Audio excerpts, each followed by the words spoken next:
Olá pessoal, aqui é o Fernando, estou aqui para a gente gravar mais uma videoaula. E nessa aula de hoje a gente vai estar falando sobre o efeito Doppler. Na verdade, a gente já viu o que é o efeito Doppler, né, dentro dos fenômenos acústicos.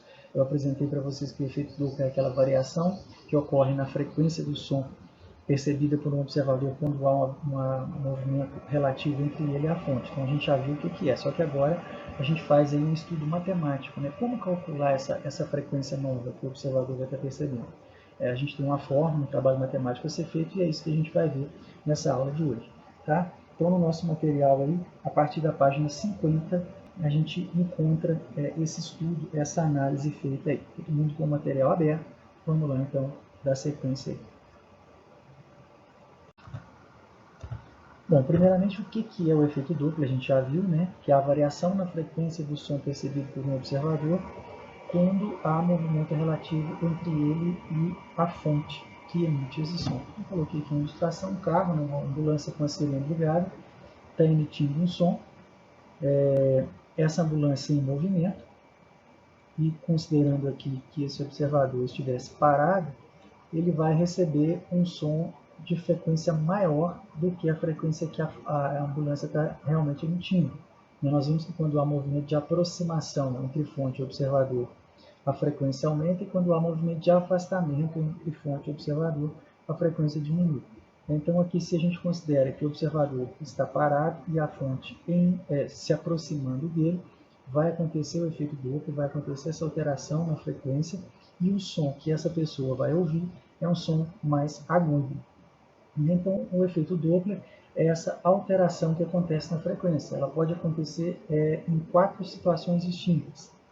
Estando o observador parado, a fonte pode estar se aproximando ou se afastando dele, e estando a fonte parada, o observador pode estar se aproximando ou se afastando dela. Em qualquer uma dessas 4 situações, a gente tem a ocorrência do efeito Doppler.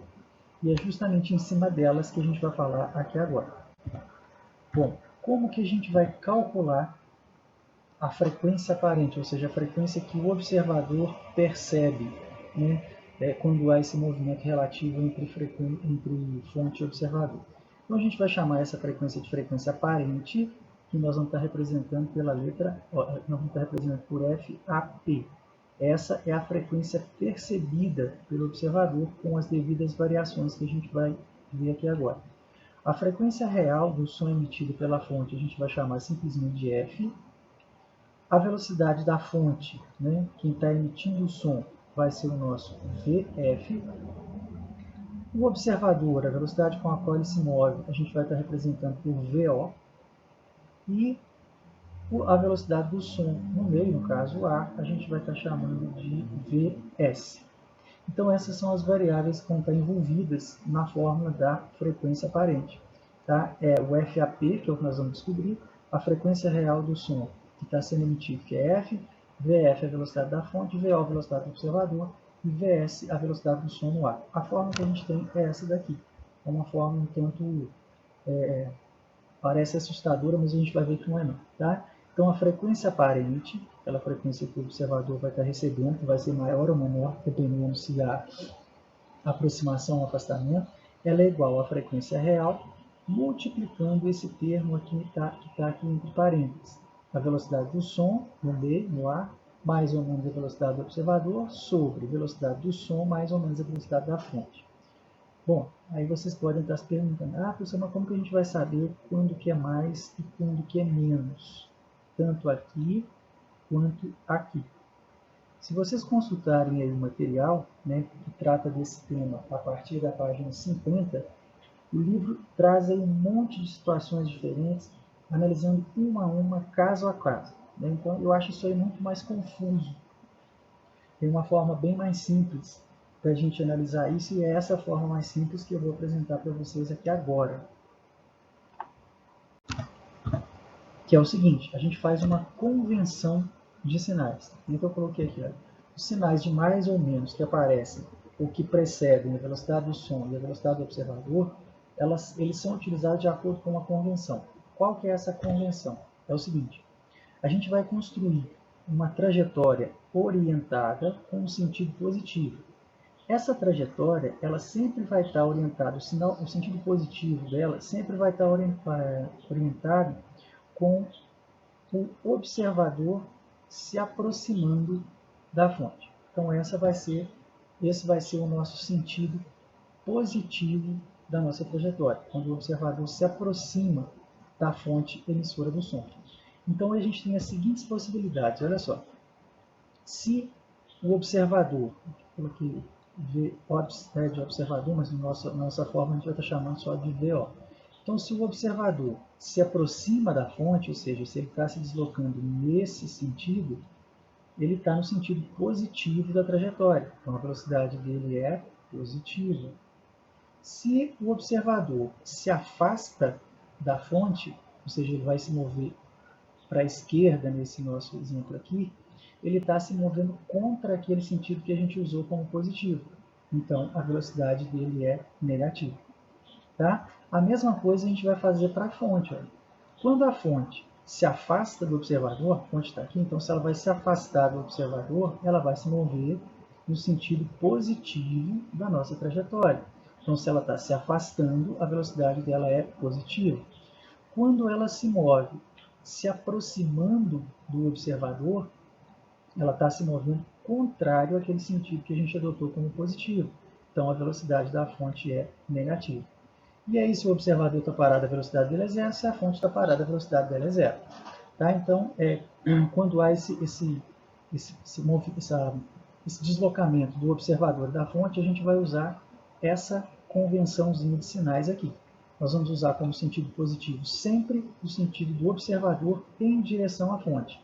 E aí a gente vai analisar, dentro daquele movimento que está sendo proposto, se o observador ou a fonte está se movendo contra ou a favor dessa trajetória, desse sentido que a gente está usando positivo. Se tiver no mesmo sentido, a gente vai considerar como mais o valor dessa velocidade. Se tiver em sentido contrário, a gente vai usar o sinalzinho de menos na frente dessa velocidade. A gente vai fazer um exemplo aqui agora para entender melhor isso. Tá? Então, aquela formulazinha lá, o mais ou menos, ele vai ser definido com base nesse critério aqui. Vamos ver o exemplo para a gente entender melhor isso daí. Olha só o exemplo que eu coloquei aqui. Uma pessoa está sentada em uma praça quando se aproxima um carro de polícia com velocidade de 30 metros por segundo. Então, aqui, se a pessoa está sentada, o observador, a velocidade dele é zero. Ele está parado, né, não se move, a velocidade dele é zero. E o carro, que é a fonte de som, a fonte sonora, ele vai estar emitindo um som. Então, tem a velocidade da fonte igual a 30 metros por segundo.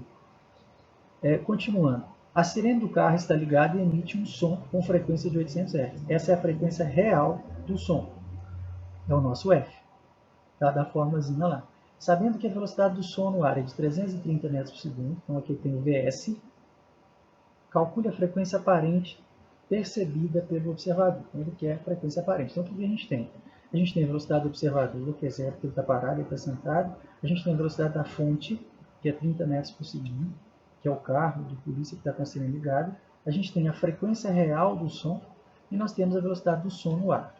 Então, aqui, antes da gente partir para a substituição dos dados na fórmula, vamos fazer a análise. O que a gente tem ali? O observador está parado e a fonte se move em direção a ele.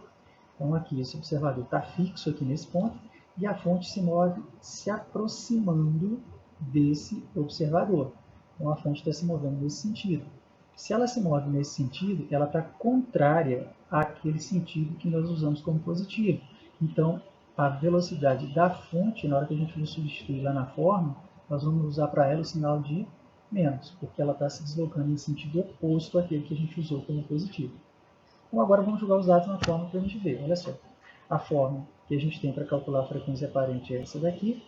Né? Eu sei aqui, esse V0 é igual a zero, o observador está parado, então tanto faz se eu vou usar aqui mais ou menos V0, VO, né? Porque ele está parado. E como a gente sabe, a análise que a gente fez aqui, como a fonte se move em sentido de se aproximar do observador, a velocidade dela vai ser negativa. Então, a gente vai desprezar esse mais aqui e nós vamos usar o sinal de menos. Então, vai ficar o seguinte, Essa frequência aparente é a frequência real do som, que é 800, vezes 330, que é a velocidade do som no ar, mais zero, que o observador está parado, sobre 330, que é a velocidade do som, menos o 30, que é a velocidade da fonte. Então, aqui o menos apareceu, porque a fonte se move em sentido contrário àquele que é considerado como sendo positivo. Fica 800 vezes, resolvendo isso daqui, porque 330 dividido por 300, que dá 1,1. 800 vezes 1,1, a gente encontra um valor de 880 Hz. Então, como é um movimento de aproximação, a frequência aparente que esse observador vai perceber, ela é maior do que a frequência real, ou seja, ele percebe um som mais agudo. Tá? Um exemplozinho de aplicação da fórmula do efeito Doppler. Guardou isso, aquela convenção de sinais que a gente fez ali atrás, não tem erro. Esquece essa confusão que o livro está fazendo aí, ele traz cada caso sendo analisado de forma separada. Eu acho que isso aí é muito mais confuso. Usando esse macetezinho aqui, essa convenção, vocês resolvem qualquer problema que envolva efeito Doppler. Tá? A gente vai resolver mais exercícios aí depois para entendermos melhor a aplicação dessa forma. Ok? Então, nessa aula era só isso, era só apresentar para vocês esse estudo matemático do efeito Doppler. Fica com dúvida lá naquela conversão de sinais, pausa, volta o vídeo aí, assista quantas vezes for necessário até que você consiga entender direitinho o que foi feito lá. Beleza? Abraço a todos e até a próxima aula.